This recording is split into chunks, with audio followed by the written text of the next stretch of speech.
priesthood, Hindu family. I was born in a Hindu family to Brahmin priests. My grandfather, my great-grandfather, and my great-great-grandfather were Hindu priests. It was unthinkable and offensive for a daughter of a granddaughter of a priest to come away from that system. I was so hungry for God. I was so thirsty for God. When I was born at the age of 6 days old, I was dedicated to Hindu demons in a cave temple. I was left in a cave temple, and from that moment on, my mind, my spirit, and my soul was overtaken by demonic forces that I had no control over. I could not control these forces. They controlled me.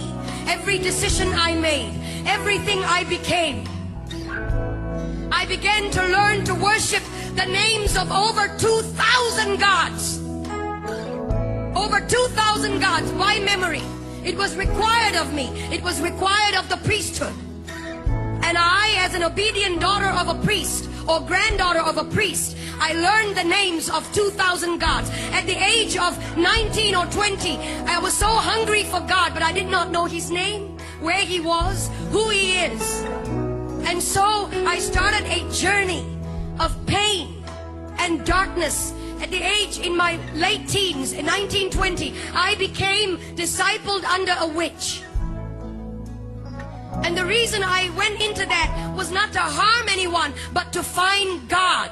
Any which way at all. When you're hungry, you get desperate. And when you're desperate, you will do anything to find God. And so I went after Him. And I didn't find Him in the pages of Hinduism. I didn't find Him in the pages of the priesthood creed. I didn't find Him in the pages of mantras and prayers that I was taught to believe in. I didn't find Him in the rooms of temples. Huge temples. I would go into that and want to look for God. There was one time I was in southern India, and there was in this temple. I went in and I opened the curtain. There was a veil that divided the holy area from the rest of the public. Well, I couldn't wait.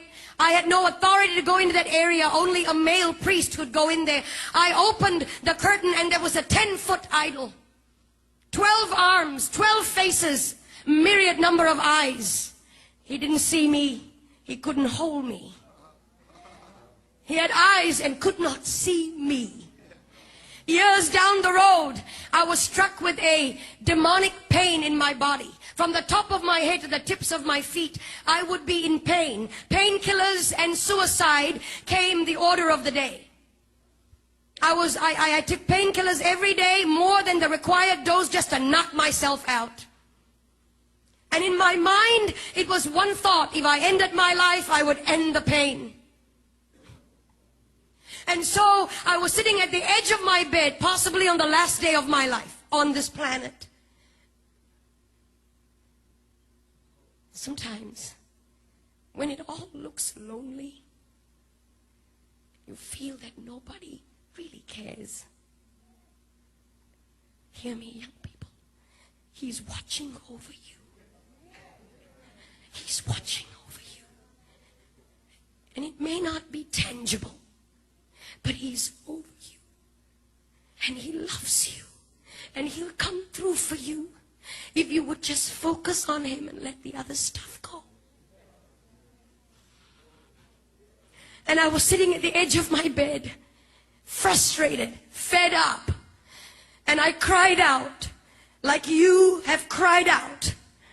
Jesus! I'd heard of that name when I was growing up. Christmas cards. Christian people that would come to my door and tell me He died for you. And I would resist them and argue with them. Proud and arrogant of the priesthood that I belonged to. Ignorant. And when I cried out, Jesus, the presence of a holy God began to filter through that room. That room was darkened. The lights were switched off. I was sitting on the edge of my bed. I never saw His face, but His voice was as audible as anything that I've ever heard before. I am Jesus. I am God. And He touched my body. No doctor could cure the disease that was in my body. No doctor could heal me. young men, no doctor could provide the answers. Nothing out there can. And I've been there, done it, and I've tried it. Everything, the darkest road, I've taken it. Gentlemen, and he came to me, he touched my body. In an instant, that disease left my body. In an instant, I was healed. I began to feel his power and his presence course through my body. And then I went into this tiny church, about 50 people, and somebody up in front there looked a bit like this platform, and somebody up on this was talking about going into the water.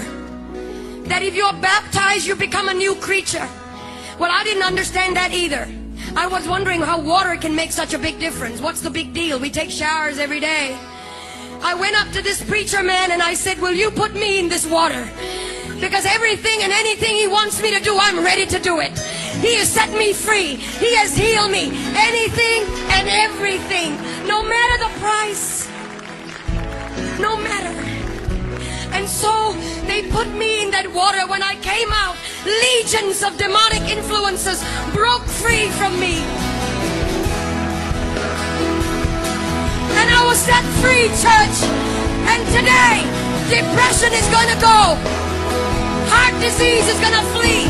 Jesus is in this house. He's here. And if you can shout